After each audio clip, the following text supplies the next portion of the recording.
here in this little park, there's a spring. Flows several hundred feet all the way to the Hillsborough River over there.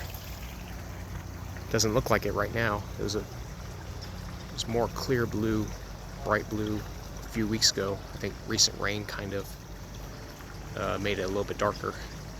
And especially if you come here, if anyone wants to know, I'll definitely say where it is. I've seen a turtle here before, I'm sure. Or yeah, there's some at least small fish in there too. But it smells like sulfur, but that's actually naturally occurring. For some reason, on the lower Hillsborough, the springs, again, only one major-ish, which is Sulphur Springs, a second magnitude. It outputs between 10, it's in that range between 10 and 100 cubic square foot per second. So I'm not sure what kind of magnitude spring this is, but it's definitely sizable.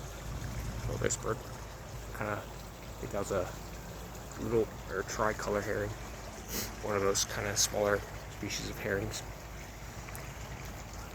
But yeah, so springs form as over time acidic groundwater, and as the soil and leaves break down, also it adds to the acidity of that rainwater.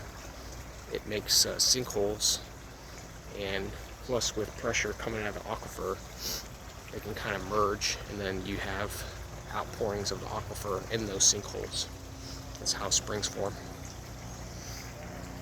And there's factors that can strengthen or weaken the force of groundwater. Groundwater pumping decreases, adding more wells in the area decreases the flow of springs, and as well as capping those wells and springs can increase the pressure of springs. Especially with Florida being so sandy, there's a lot of pollutant and other issues that can affect the springs. But I definitely recommend checking it out if you're into snorkeling, swimming with fish and stuff in oceans, and away from gators. I would definitely recommend swimming in springs.